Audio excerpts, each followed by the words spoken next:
ਹੁਣ ਮੈਂ ਤੁਹਾਨੂੰ ਉਹਨਾਂ ਅਹਿਮ ਗੱਲਾਂ ਦੇ ਬਾਰੇ ਦੱਸਾਂਗੀ ਜੋ ਬ੍ਰਿਟਿਸ਼ ਕੋਲੰਬੀਆ ਦੇ ਪ੍ਰੀਮੀਅਰ ਜੌਨ ਹੌਰਗਨ ਨੇ ਅੱਜ ਕਾਨਫਰੰਸ ਦੌਰਾਨ ਕੀਤੀਆਂ ਨੇ। ਇਸ ਦੌਰਾਨ ਨਾ ਸਿਰਫ ਉਹਨਾਂ ਨੇ ਕੁਝ ਐਲਾਨ ਕੀਤੇ ਤੇ ਨਾਲ ਹੀ ਕਈ ਸਵਾਲਾਂ ਦੇ ਜਵਾਬ ਦਿੰਦੇ ਹੋਏ ਕਈ ਮੁੱਦਿਆਂ ਦੇ ਉੱਤੇ ਜਾਣਕਾਰੀ ਵੀ ਦਿੱਤੀ। ਸ਼ੁਰੂਆਤ ਕਾਨਫਰੰਸ ਦੀ ਉਹਨਾਂ ਦੇ ਵੱਲੋਂ ਜੋ ਸਨੋਬਰਡਸ ਦਾ ਕੈਮਲੂਪਸ ਦੇ ਵਿੱਚ ਜਹਾਜ਼ ਕ੍ਰੈਸ਼ ਹੋਇਆ ਉਸ ਦੇ ਵਿੱਚ ਜਾਨ ਗਵਾਉਣ ਵਾਲੀ ਆਫੀਸਰ ਨੂੰ ਸ਼ਰਧਾਂਜਲੀ ਦਿੰਦੇ ਹੋਏ ਕੀਤੀ ਗਈ, ਜਿਸ ਤੋਂ ਬਾਅਦ ਬਿਜ਼ਨੈਸਿਸ ਨੂੰ ਖਾਸ ਤੌਰ ਦੇ ਉੱਤੇ ਕਿਹਾ ਗਿਆ ਕਿ ਵੱਖੋ ਵੱਖਰੀਆਂ ਹਦਾਇਤਾਂ ਨੇ ਜੋ ਕੋਵਿਡ-19 ਦੀਆਂ ਉਹਨਾਂ ਨੂੰ ਮੰਨਦੇ ਹੋਏ ਹੀ ਜਿਵੇਂ ਆਰਥਿਕਤਾ ਨੂੰ ਖੋਲ੍ਹਿਆ ਜਾ ਰਿਹਾ ਹੈ ਆਪਣੇ ਬਿਜ਼ਨਸ ਖੋਲ੍ਹਣ, ਤੇ ਜੇਕਰ ਕਿਸੇ ਵੀ ਬਿਜ਼ਨਸ ਨੂੰ ਲੱਗਦਾ ਹੈ ਕਿ ਸੁਰੱਖਿਆ ਉਹਨਾਂ ਦੇ ਕਾਮਿਆਂ ਦੇ ਵਾਸਤੇ ਨਹੀਂ ਮੁਹੱਈਆ ਕਰਵਾਈ ਜਾ ਸਕਦੀ ਤਾਂ ਉਹ ਨਾ ਖੋਲ੍ਹਣ। ਕੋਈ ਵੀ ਧੱਕਾ ਇਸ ਦੌਰਾਨ ਖੁਦ ਦੇ ਨਾਲ ਜਾਂ ਕਾਮਿਆਂ ਦੇ ਨਾਲ ਨਾ ਕਰੇ ਕਿ ਆਪਣੇ ਬਿਜ਼ਨਸ ਨੂੰ ਚਲਾਉਣ ਦੇ ਵਾਸਤੇ ਕਿਸੇ ਦੀ ਵੀ ਸਿਹਤ ਨੂੰ ਖਤਰੇ ਦੇ ਵਿੱਚ ਨਾ ਪਾਇਆ ਜਾਵੇ। ਤੇ ਇਸ ਦੌਰਾਨ ਸਭ ਤੋਂ ਅਹਿਮ ਸਵਾਲ ਉਹਨਾਂ ਨੂੰ ਪੁੱਛਿਆ ਗਿਆ ਕਿ ਬ੍ਰਿਟਿਸ਼ ਕੋਲੰਬੀਆ ਦੇ ਵਿੱਚ ਜੋ ਜੂਨ ਤੋਂ ਸਕੂਲਾਂ ਨੂੰ ਖੋਲ੍ਹਣ ਦੀ ਗੱਲ ਕੀਤੀ ਗਈ ਹੈ, ਬੇਸ਼ੱਕ ਉਹ ਪਾਰਟ ਟਾਈਮ ਜਿਵੇਂ ਹਫ਼ਤੇ 'ਚ ਇੱਕ ਅੱਧਾ ਦਿਨ ਖੋਲ੍ਹਣ ਦੇ ਬਾਰੇ ਹੀ ਗੱਲ ਕੀਤੀ ਗਈ ਹੈ ਕਿ ਪੂਰਾ ਹਫ਼ਤਾ ਨਹੀਂ ਹੋਵੇਗਾ, ਪਰ ਇਸ ਦੌਰਾਨ ਜਿੱਥੇ ਇੱਕ ਪਾਸੇ ਬੱਚਿਆਂ ਨੂੰ ਤਾਂ ਮੌਕਾ ਦਿੱਤਾ ਗਿਆ ਹੈ ਕਿ ਵਿਦਿਆਰਥੀ ਨੇ ਜਿਹੜੇ ਉਹਨਾਂ ਦੇ ਮਾਪੇ ਜੇਕਰ ਉਹਨਾਂ ਦੀ ਮਰਜ਼ੀ ਹੈ ਉਹ ਇੱਕ ਦਿਨ ਵੀ ਭੇਜਣਾ ਚਾਹੁੰਦੇ ਨੇ ਤਾਂ ਭੇਜਣ, ਜੇਕਰ ਉਹ ਸੁਰੱਖਿਅਤ ਮਹਿਸੂਸ ਕਰਦੇ ਨੇ ਤਾਂ ਇਸ ਦੇ ਵਿੱਚ ਕੋਈ ਫਾਈਨ ਜਾਂ ਫਿਰ ਕੋਈ ਅਜਿਹੀ ਚੀਜ਼ ਨਹੀਂ ਹੋਵੇਗੀ ਕਿ ਉਹਨਾਂ ਨੂੰ ਸਕੂਲ ਆਉਣਾ ਹੀ ਆਉਣਾ ਪਵੇਗਾ। ਪਰ ਅਧਿਆਪਕਾਂ ਦਾ ਕੀ ਅਤੇ ਉਸ ਸਟਾਫ ਦਾ ਕੀ ਜਿਹੜੇ ਸਕੂਲ ਦੇ ਵਿੱਚ ਸਕੂਲ ਲੱਗਣ ਦੌਰਾਨ ਆਉਣਗੇ ਤਾਂ ਉਹਨਾਂ ਦੀ ਸੁਰੱਖਿਆ ਦੇ ਬਾਰੇ ਕਿਹਾ ਗਿਆ ਕਿ ਅਹਿਮ ਕਦਮ ਚੁੱਕੇ ਗਏ ਨੇ। ਸਗੋਂ ਉਹਨਾਂ ਦੀ ਵੀ ਜ਼ਿੰਮੇਵਾਰੀ ਸਮਝਦੇ ਹੋਏ ਉਹਨਾਂ ਨੂੰ ਕਿਹਾ ਗਿਆ ਕਿ ਉਹ ਪੂਰਾ ਧਿਆਨ ਰੱਖਣ ਆਪਣੇ ਆਲੇ ਦੁਆਲੇ ਸੁਰੱਖਿਆ ਦਾ, ਬੱਚਿਆਂ ਦੀ ਵੀ ਸੁਰੱਖਿਆ ਦਾ, ਤੇ ਨਾਲ ਹੀ ਜੇਕਰ ਕੋਈ ਵੀ ਕੰਮ ਮਹਿਸੂਸ ਕਰਦਾ ਕਿ ਉਹ ਸੁਰੱਖਿਅਤ ਨਹੀਂ ਹੈ ਤਾਂ ਉਹ ਕੰਮ ਤੇ ਨਾ ਆਵੇ। ਕਿਸੇ ਨੂੰ ਵੀ ਧੱਕੇ ਨਾਲ ਕੰਮ ਤੇ ਆਉਣ ਲਈ ਨਾ ਕਿਹਾ ਜਾ ਰਿਹਾ ਹੈ ਨਾ ਕਿਹਾ ਜਾ ਸਕਦਾ ਹੈ। ਤਾਂ ਇਸੇ ਦੌਰਾਨ ਖਾਸ ਤੌਰ ਦੇ ਉੱਤੇ ਇਹ ਜ਼ਿਕਰ ਵੀ ਕੀਤਾ ਗਿਆ ਕਿ ਬ੍ਰਿਟਿਸ਼ ਕੋਲੰਬੀਆ ਵਿੱਚੋਂ ਵੱਖੋ ਵੱਖਰੀਆਂ ਥਾਵਾਂ ਦੇ ਉੱਤੇ ਨਸਲੀ ਟਿੱਪਣੀਆਂ ਤੇ ਨਸਲੀ ਹਮਲੇ ਹੋਣ ਦੇ ਵੱਖੋ ਵੱਖਰੀ ਬਿਜ਼ਨਸਿਸ ਦੇ ਵਿੱਚੋਂ ਮਾਮਲੇ ਸਾਹਮਣੇ ਆਏ ਨੇ, ਤਾਂ ਅਜਿਹਾ ਨਾ ਹੋਵੇ ਇਸ ਨੂੰ ਬਿਲਕੁਲ ਵੀ ਬਰਦਾਸ਼ਤ ਨਹੀਂ ਕੀਤਾ ਜਾਵੇਗਾ। ਤੇ ਬ੍ਰਿਟਿਸ਼ ਕੋਲੰਬੀਆ ਦੇ ਵਿੱਚ ਇਸ ਦੇ ਬਾਰੇ ਸਖਤ ਕਦਮ ਸਰਕਾਰ ਦੇ ਵੱਲੋਂ ਚੁੱਕੇ ਗਏ ਨੇ, ਜਿਸ ਦੇ ਬਾਰੇ ਪ੍ਰੀਮੀਅਰ ਜੌਨ ਹੌਰਗਨ ਨੇ ਅੱਜ ਦੱਸਿਆ। ਨਾ ਸਿਰਫ ਇਹ ਸਗੋਂ ਜੋ ਅੱਜ ਫੈਡਰਲ ਸਰਕਾਰ ਦੇ ਵੱਲੋਂ ਜਾਣਕਾਰੀ ਦਿੱਤੀ ਗਈ ਸੀ ਉਸ ਦੇ ਬਾਰੇ ਕਿ ਮਾਸਕ ਨੇ ਜਿਹੜੇ ਉਹਨਾਂ ਨੂੰ ਸਲਾਹ ਦਿੱਤੀ ਗਈ ਹੈ ਕਿ ਜਿੰਨੇ ਵੀ ਵਿਅਕਤੀ ਪਬਲਿਕ ਥਾਵਾਂ ਦੇ ਉੱਤੇ ਜਾਂਦੇ ਨੇ ਉਹ ਜ਼ਰੂਰ ਪਾਉਣ। ਇਸ ਦੇ ਬਾਰੇ ਬ੍ਰਿਟਿਸ਼ ਕੋਲੰਬੀਆ ਦੇ ਪ੍ਰੀਮੀਅਰ ਨੇ ਵੀ ਕਿਹਾ ਕਿ ਜਦੋਂ ਤੁਸੀਂ ਟ੍ਰਾਂਜ਼ਿਟ ਦੇ ਵਿੱਚ ਸਫ਼ਰ ਕਰੋਗੇ, ਬੱਸਾਂ 'ਚ, ਸਕਾਈ ਟ੍ਰੇਨ 'ਚ ਕਿਤੇ ਵੀ ਜਾਵੋਗੇ ਤਾਂ ਪਾਵੋਗੇ ਕਿ ਜ਼ਿਆਦਾ ਤੋਂ ਜ਼ਿਆਦਾ ਯਾਤਰੀਆਂ ਨੇ ਮਾਸਕ ਪਾਏ ਹੋਏ ਨੇ, ਤਾਂ ਇਸ ਦੌਰਾਨ ਸਲਾਹ ਦਿੱਤੀ ਜਾ ਸਕਦੀ ਹੈ ਕਿ ਉਹ ਜੇ ਹੋ ਸਕਦਾ ਤਾਂ ਮਾਸਕ ਪਾਉਣ ਤੇ ਪਬਲਿਕ ਥਾਵਾਂ ਦੇ ਉੱਤੇ ਖਾਸ ਤੌਰ ਤੇ ਜਿੱਥੇ 2 ਮੀਟਰ ਦੀ ਦੂਰੀ ਬਣਾ ਕੇ ਨਹੀਂ ਰੱਖੀ ਜਾ ਸਕਦੀ, ਜਿਸ ਦੇ ਵਿੱਚ ਉਹਨਾਂ ਨੇ ਖਾਸ ਤੌਰ ਤੇ ਜ਼ਿਕਰ ਕੀਤਾ ਕਿ ਉਹ ਖੁਦ ਆਪਣੇ ਵੱਲੋਂ ਇਸ ਦਾ ਐਲਾਨ ਨਹੀਂ ਕਰਦੇ ਕਿ ਮਾਸਕ ਪਾਓ, ਪਰ ਜ਼ਰੂਰੀ ਨੇ ਮਾਸਕ ਪਾਉਣੇ। ਪਰ ਇਸ ਦੌਰਾਨ ਜੋ ਕੈਨੇਡਾ ਤੋਂ ਹੈਲਥ ਆਫਿਸਰ ਨੇ ਡਾਕਟਰ ਥੈਰੇਸਾ ਟੈਮ, ਉਹਨਾਂ ਦੇ ਵੱਲੋਂ ਜੋ ਐਲਾਨ ਕੀਤਾ ਗਿਆ ਹੈ ਤੇ ਜੋ ਉਹਨਾਂ ਨੇ ਸਲਾਹ ਦਿੱਤੀ ਹੈ ਉਸ ਨੂੰ ਜ਼ਰੂਰ ਮੰਨਿਆ ਜਾਵੇ, ਕਿਉਂਕਿ ਉਹ ਸਿਰਫ ਇੱਕ ਸੂਬੇ ਤੇ ਨਹੀਂ ਸਗੋਂ ਕੈਨੇਡਾ ਭਰ ਵਿੱਚ ਹਰ ਇੱਕ ਨਾਗਰਿਕ ਦੇ ਉੱਤੇ ਲਾਗੂ ਹੁੰਦਾ ਹੈ, ਜਿਸ ਦੇ ਵਿੱਚ ਕਿਹਾ ਗਿਆ ਹੈ ਕਿ ਤੁਸੀਂ ਆਪਣੀ ਸੁਰੱਖਿਆ ਦਾ ਧਿਆਨ ਰੱਖਣ ਵਾਸਤੇ ਮਾਸਕ ਪਾ ਸਕਦੇ ਹੋ। Offering my condolences to the family and friends of Captain Jen Casey, who tragically lost her life in an accident in Kamloops this past weekend, doing what many of us had hoped to see here on the coast. That's Operation Inspiration, a plan by the snowbirds to come and lift people's spirits at a time when we desperately need that.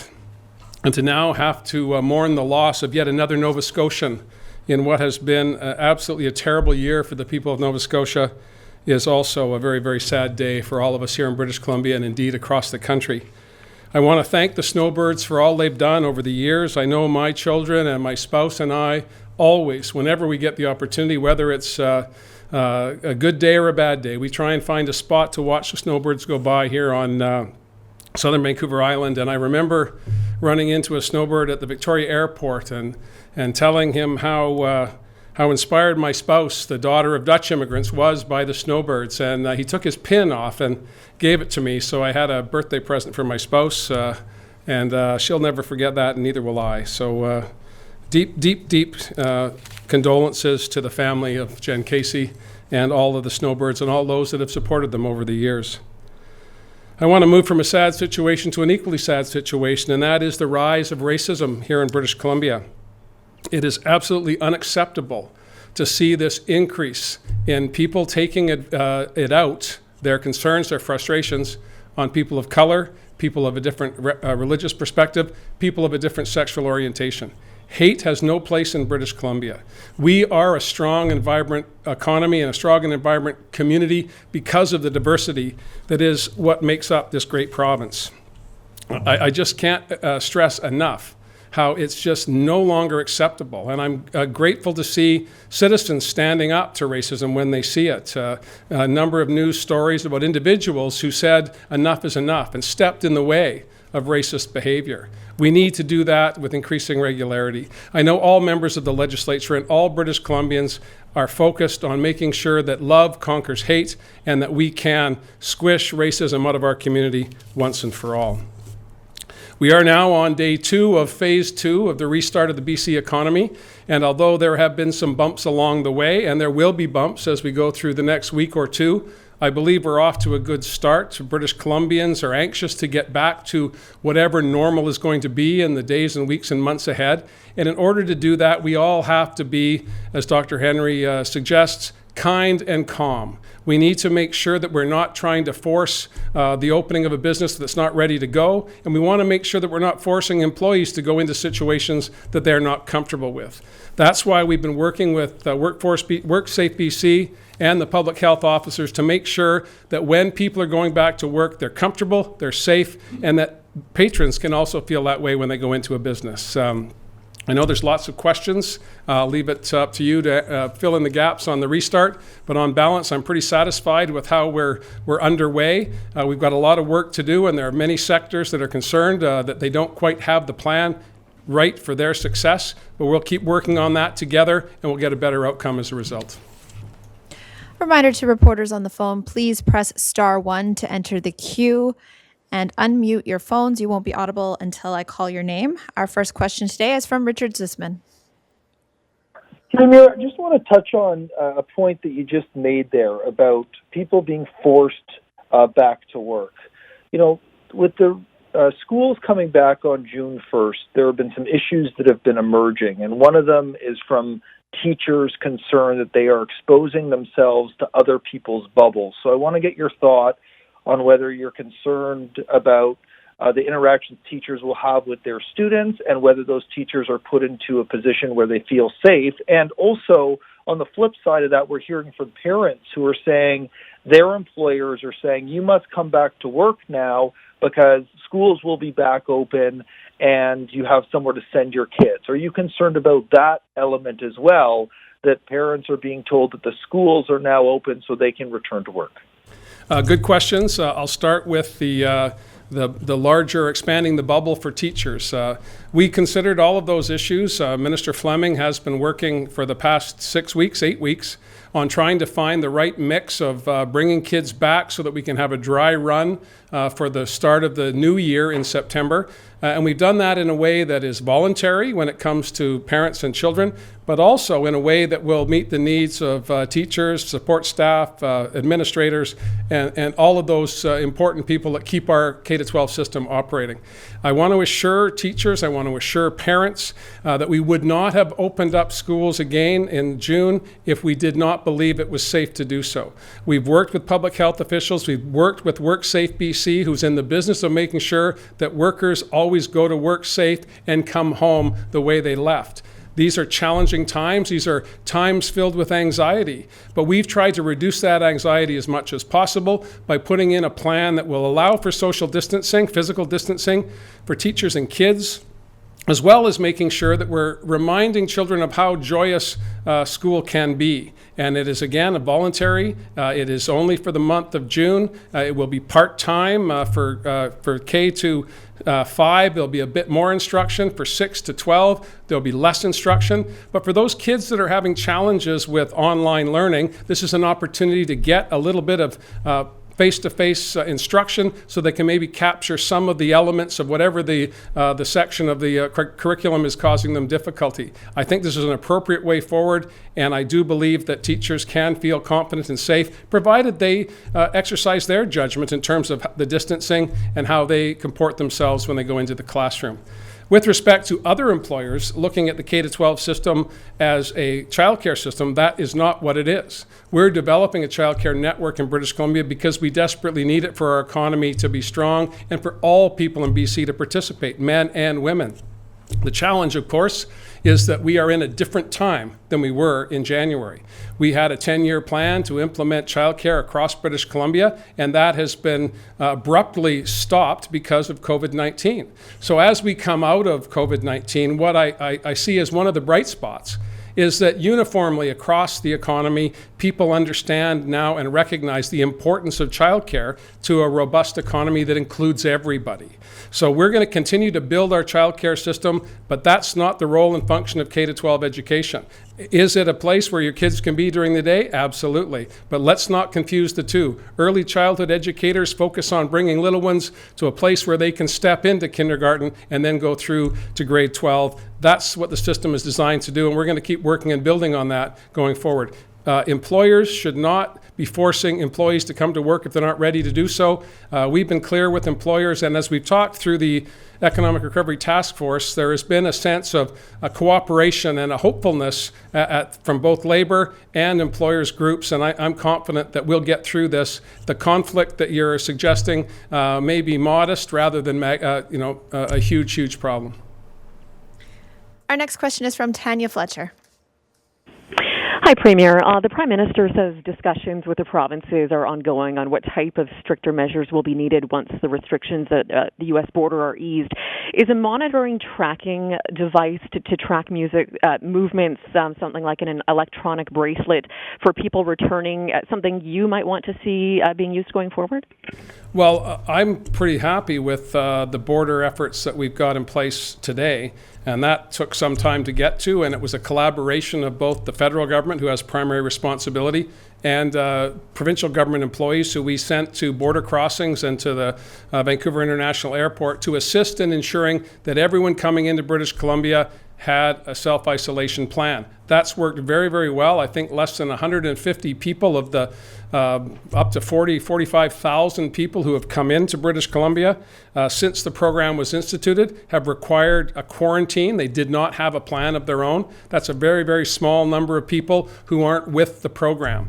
I don't believe that ankle bracelets or electronic monitoring is the best way forward, but I'll leave those decisions, or at least the advice that she can give to government, to Dr. Henry. We have a contact tracing program in place that's worked very well, and we've used the old telephone and knock on the door proposal to make sure that people are self-isolating, and that's worked very effectively for us on our program so far.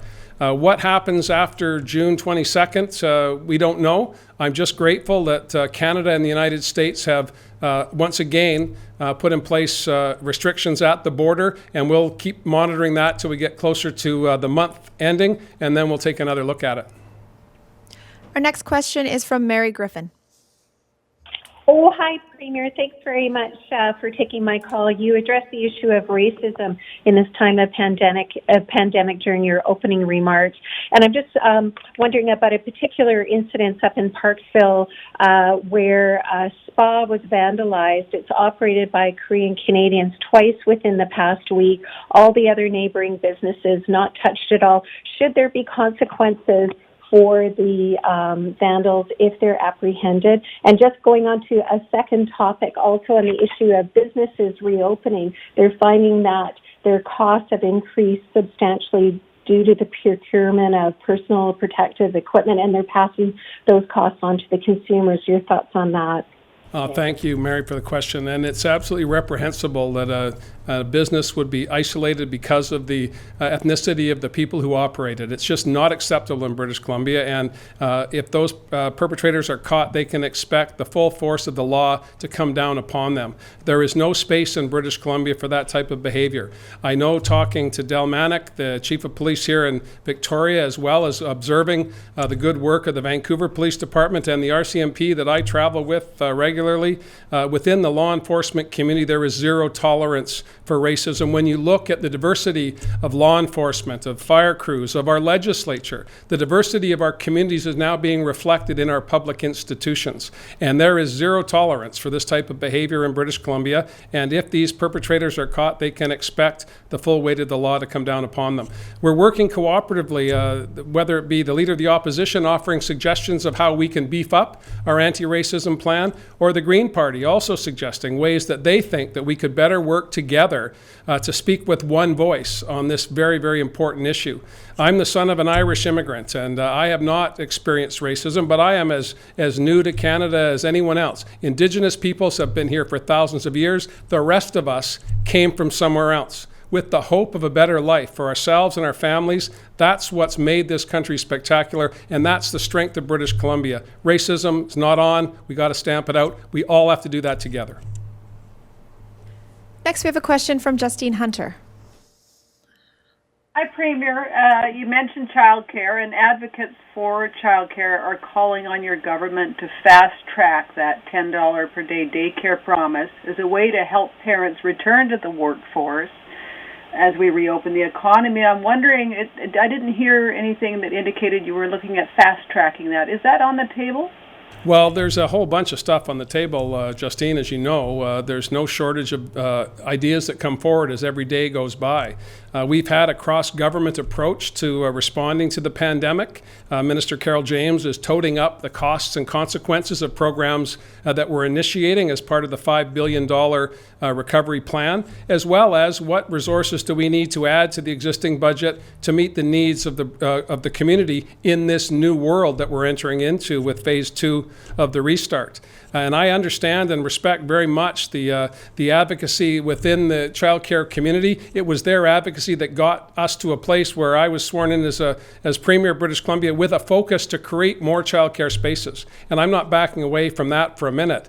But I believe accelerating the plan that we already had in place is not likely in the short term. We need to make sure we're educating more early childhood educators. We need to connect, as one of the earlier questions suggested, education to early childhood education. This is one of the calls from advocates for many, many years. It's currently housed within the Ministry of Children and Family Development. We're looking at expanding and moving it into the K-12 system in terms of management and ensuring that we're getting continuity from toddlers right to graduates. And we have a lot of work to do. You can call that acceleration, you can call that status quo. What I know and what I'm excited about is that everyone in British Columbia understands the importance of childcare now that might not have thought that even 2 years ago. ਸਤਿ ਸ਼੍ਰੀ ਅਕਾਲ ਜੀ, ਮੈਂ ਨਿਰਮਲ ਮਾਨ ਊੜਾ tax settlement ਤੋਂ। ਇਹ ਤੁਸੀਂ video ਦੇਖ ਰਹੇ ਸੀ TV Punjab ਦੇ ਉੱਤੇ। ਇਹੋ ਜਿਹੇ ਹੋਰ ਜਾਣਕਾਰੀ ਭਰਪੂਰ ਵੀਡੀਓ ਦੇਖਣ ਵਾਸਤੇ ਟੀਵੀ ਪੰਜਾਬ ਦੇ ਚੈਨਲ ਨੂੰ ਸਬਸਕ੍ਰਾਈਬ ਕਰੋ ਤੇ ਨਾਲ ਹੇਠ ਦਿੱਤੇ ਹੋਏ ਬੈਲ ਆਈਕਨ ਦੇ ਬਟਨ ਦਬਾਓ। ਸਤਿ ਸ਼੍ਰੀ ਅਕਾਲ।